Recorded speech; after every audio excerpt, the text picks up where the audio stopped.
minutes past 8. Well, happening this weekend in Auckland City is something called Wordcamp, where a whole bunch of talented speakers, particularly in the technology field, all get together and share some of their expertise. But the guy who puts it all together, Jason Kemp, with us in the studio this morning. Morning, Jason. Good morning. Nice to see you back. I think it was a couple of years ago, in fact, we had you on the show. Yeah, I think we did. I think we did the last Auckland one. This is the 4th Wordcamp in New Zealand. Yeah, just briefly, what is it? What is Wordcamp? Wordcamp, it's actually a users sort of group for WordPress users.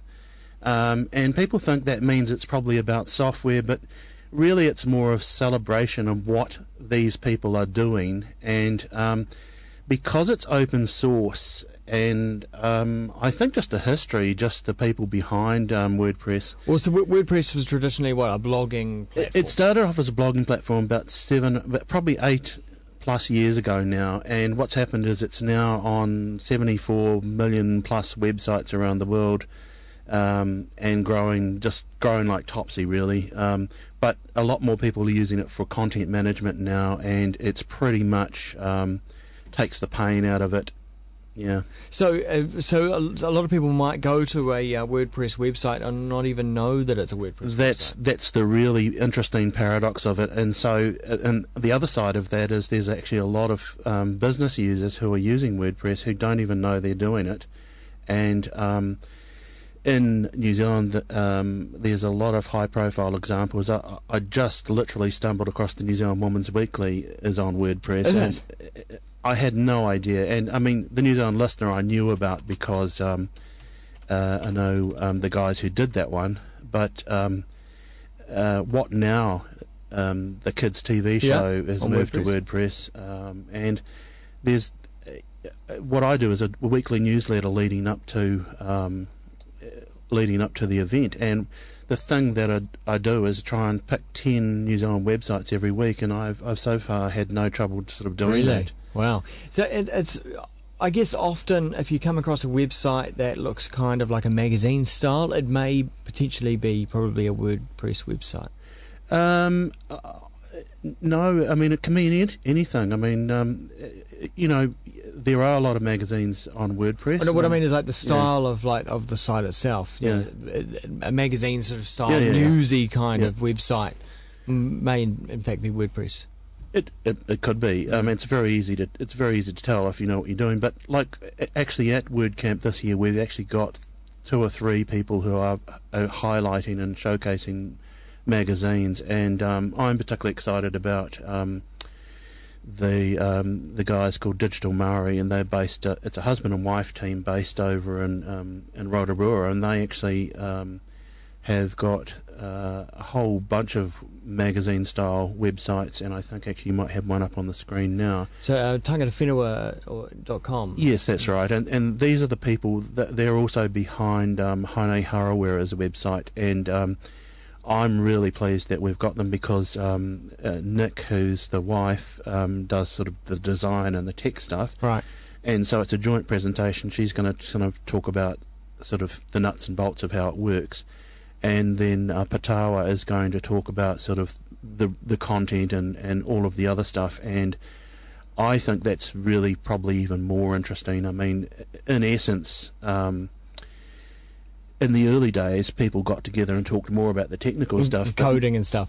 Yeah, and actually on the Sunday we actually have a special, a more specialised sort of session for developers and technical people. But actually on the Saturday it's mostly about content, it's mostly about ideas. Yeah. And there's something about WordPress that attracts people with big ideas and big hearts and social good kind of projects. Is it because the actual platform gets out of the way of getting the content out there? I think that's part of it. That's absolutely part of it. And the paradox is, in the early days, people got together to talk about the software. And the paradox is that the software is becoming less and less of an issue. And the difference with WordPress really is once you log in and you're looking at the back end, it's actually it's getting easier to use. And I've been doing this for a long time with lots of different types of software. And with WordPress, literally it changes at least 4 times a year, and often, there's a few other patches in between times, but it's a constant sort of stream of change, which could be a problem if you're managing a lot of sites. Yeah. Is it safe? Because that's a big concern these days, of course, with hacking and whatnot going on. I tell you what, I actually do fix up hacked sites, and I'm probably going to show people what a hacked site looks like. I'm going to do a little quick one on a lightning talk on the Saturday and show people what that looks like. But the thing about that is a lot of those people who get hacked, they actually have crappy passwords. Yeah. They have a user called admin, and those are two things that you shouldn't do. Right. The other thing people do is they recycle the same password across multiple sites. So if one site gets hacked, they can actually get... Yeah. And there's 2 or 3 other things that can be done, but there's some very good tools out there now about that. And we've actually got Alex Shields from Akismet, who is one of the core founding team behind WordPress, and Automatic is the company, but Alex is based in Melbourne, and he's going to talk a bit about security from a global perspective, and also about spam, because stopping spam is actually a bit of a problem as well. Does it amaze you sometimes that companies, when they're thinking about creating their website, they'll go to a web developer and get them to build it from the ground up, as opposed to using something more off the shelf like WordPress?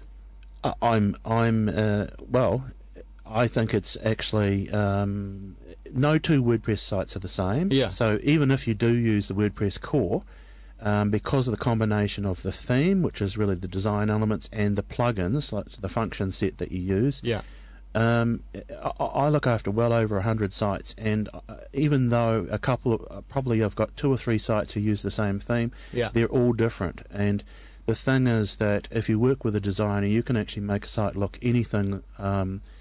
like anything. In fact, a lot of sites like Crown Fibre, which we just relaunched on Friday, I don't think that looks like a WordPress site, but again, I don't think WordPress looks like a thing. I mean, go to crownfibre.govt.nz if you... Yes, it's all about the ultra-fast broadband rollout, and what we're doing there is actually using a lot more video, because if you go down the bottom, Glenn, yeah. There's sort of a slider there. Actually, you probably can't see the slider control. Just click on one of those screens. One of the videos? Yeah, so those videos there are HTML5 videos, so they'll work on mobile devices, and that's all on, it's all hosted on Vimeo there. But if you go to, can you go to just one of the sectors, just flick up to the top? Yeah. Just grab on the right-hand side there, right? Oh, yeah. Yeah, just grab one of those sectors there. Yeah. Yep. So again, same videos, and down the bottom we've got what's called a visual navigation there, and so there's like 6 sectors, and I particularly like that. Anyway, actually that's a project that I've worked on, yeah. and when people say what do I actually do, I mean that's part of my job. But quite nicely, I recommend people check out crownfibre.govt.nz and look at that, and it doesn't look like a blog or anything like that. In fact, it doesn't. I wouldn't recognise it as a WordPress site. And the thing is, more and more people are doing this, and that's the thing about WordPress. You can do anything you like. I particularly like that one. Obviously, it's a project that I worked on, but we worked with a really good designer, and ironically, he knows nothing about web design, and so that was perfect. Okay, so who exactly should go to WordCamp this weekend? Anybody who's doing anything online and just wants to get ideas and find out what people are doing. There's one of the big debates actually about people who work online is what's happened to comments, and if you're a blogger, what's happened, because we've got Facebook, we've got Twitter, we've got Pinterest. There's just so many things out there now, but the conversation has spread far and wide, isn't it? The conversation is far and wide, but actually we've actually got one woman, Julianne Taylor. I think you can see that photo there, sort of near the top there. Yeah. But Julianne's got a site called Paleo Zone Nutrition. Now, it's actually bog standard. It's a bog standard blog, and we're actually quietly working away to sort of change the look and feel of that a bit more and do some other things, but. And it's 100% content, but what I like about it is it's really caught fire. I mean, there's some posts there, they've got 250 comments. And when I say comments, these are not a kind of I like this or I don't like this. These are people who write 2,000 words. Yeah. And really engaged, yeah. And so they're very engaged, and I think it's because it's health and because it's personal. And also Julianne has got a unique kind of background, and those are the people who are actually sort of kind of making it happen at the moment. And I think we're sort of 2 or 3 generations into some of this stuff, and again, that's what excites me and keeps me going on some of these things. And actually, we should mention the panel. We actually have got Vaughan Rousseau, Simone McCallum, Giappo, and Bill Bennett's chairing a panel on just after lunch on Saturday. And again, we did a panel like this last year with Richard McManus and Lance Wiggs and Julie Starr and a few others. Oh, actually, David Farah from Kiwi Blog. Yeah. And it was fantastic. Just what we're trying to do is just get a bunch of people together who are doing really interesting stuff online and explore some ideas, see what's working, what's not working, what they think about what's coming next. And Bill Bennett is, a long-time journalist who really knows his stuff. And, we're taking questions from the floor, and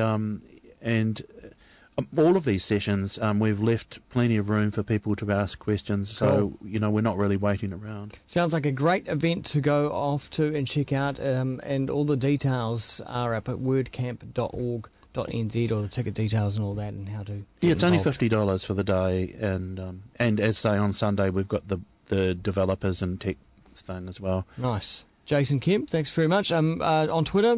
On Twitter, I'm Dialogue CRM. That's DIALOG CRM, and WordCamp is just WordCamp NZ. Brilliant. Yep. Thanks. Cool. Thanks very much.